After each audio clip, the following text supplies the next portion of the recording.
The whip was invented by William F. Mangles in 1914.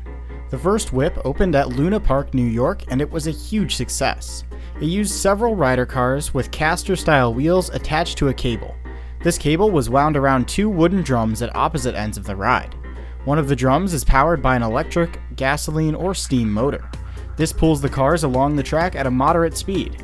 However, once the cars reach the turns of the oval, they are accelerated and flung outwards. The attached cars have a mechanism that allows them to swing out and back during these moments of high lateral Gs, much like a tilt-a-whirl. The original oval-shaped whip was extremely popular. It was advertised as the world's first traveling ride due to its easy portability, though this claim is disputed.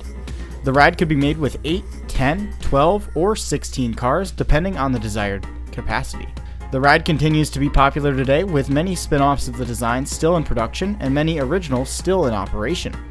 The ride remained in production nearly unchanged from its original design through the 1970s.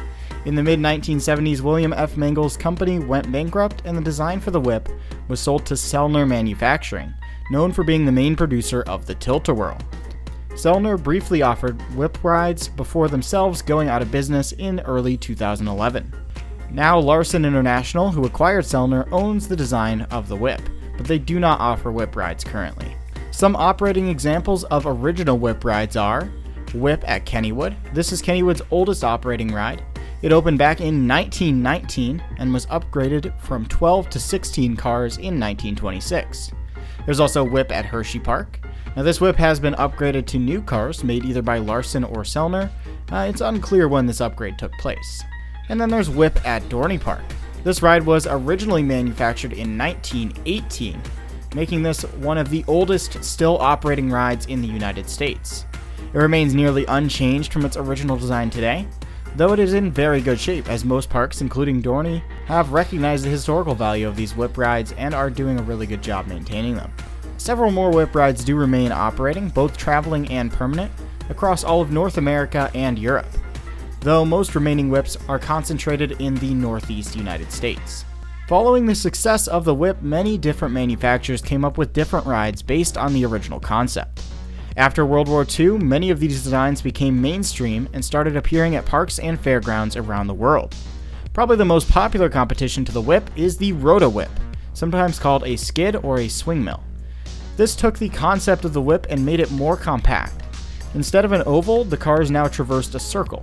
This reduced the size and cost of the ride, but also decreased the thrill. To compensate for this, several Roto-Whips added a second ring inside the main rotating ring that was connected directly to each car.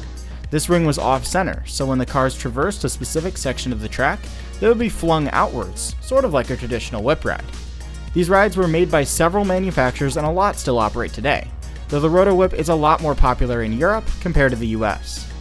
One of the most well-known Roto-Whips is Lightning Skid, owned by the Carter Steam Fair. This ride was originally made in 1965 by Hayes Fabrication. This ride was restored completely to its original state. It's very impressive looking, and if you ever get the chance to ride it, you definitely should. It's very rare and in fantastic shape for a ride of its age.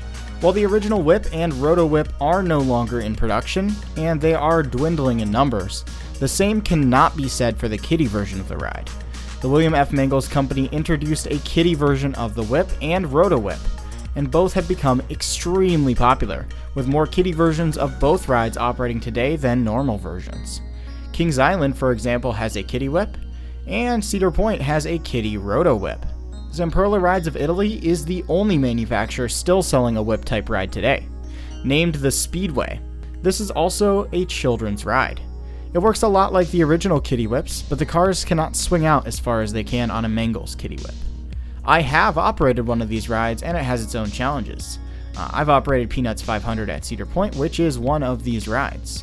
I discussed the operation of this ride as well as a lot more details about these rides back in episode 10 of Flat Ride of the Week. ZAMPERLA also makes the Flying Tigers, which is basically a suspended version of the Speedway. While I've never personally operated a full-size whip, we have John here from Kennywood who has. Hello, thanks for having me. So I was hired for Kennywood for the 2019 season, and I was put on the Exterminator crew, which the Exterminator crew consisted of the Exterminator, which was an indoor spinning wild mouse, and it also had the whip on it, which is how I got intertwined with it. So pretty much a day. So I've been operating the ride for 3 years now. Closed up my third summer back in August, and so I know a lot about the ride, to say the least. So day at the whip, it would start out, you'd go outside and there'd be these covers on the cars, these big black covers. You had to put them over it to protect the ride overnight from the rain and everything else. It'd start out by taking these covers, you have to put them in 2 trash bins on either side of the platform. And then after you put the covers away, you turn on the power to the ride, and then it's pretty simple. You go through a simple checklist, making sure you did all your test runs, maintenance signed off the ride, you cleaned everything. Do your test runs, you're pretty much ready to open for the public. It's very simple to open. The ride itself is very simple to operate. It's pretty much consists of 2 buttons, a start and a stop. The original trolley crank from 1919, which you mainly use to start up the ride. And a timer was actually added to cut the power, so each cycle is the same length of time. So there is a height restriction on the ride. It is 46 inches.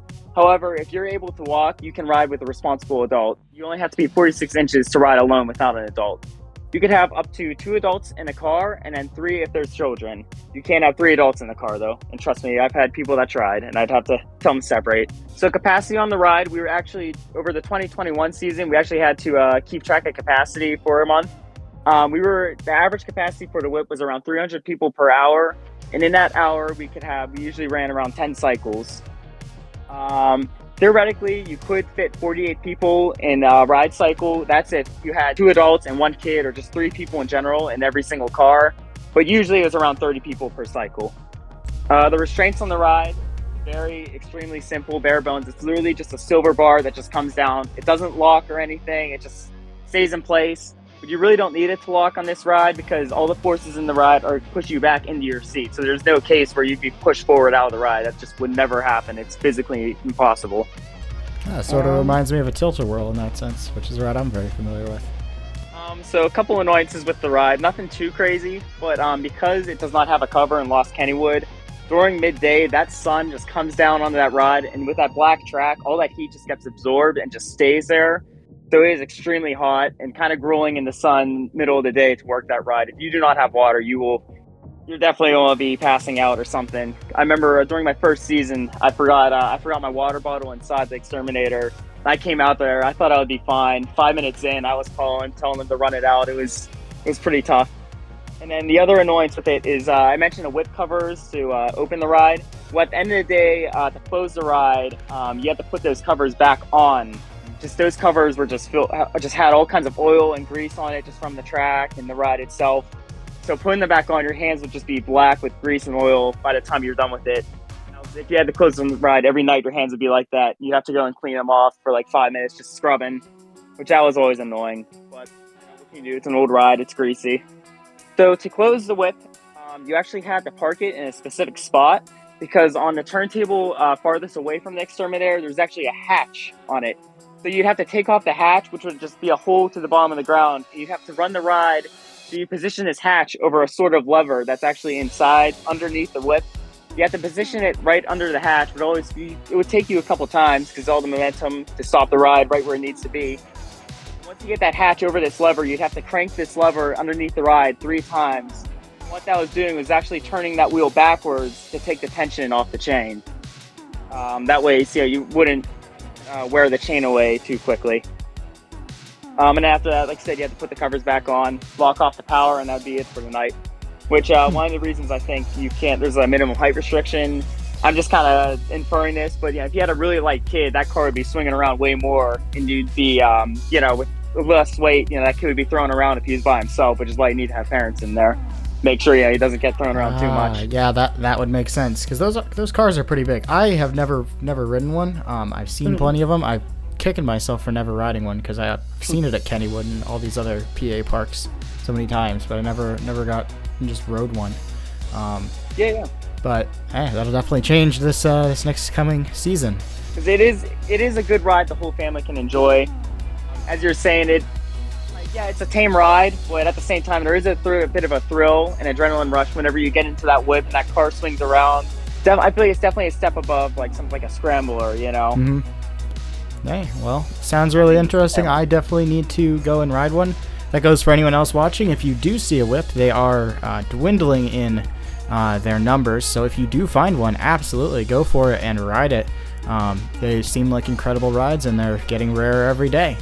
Thank you so much, John, for joining me. I really appreciate it.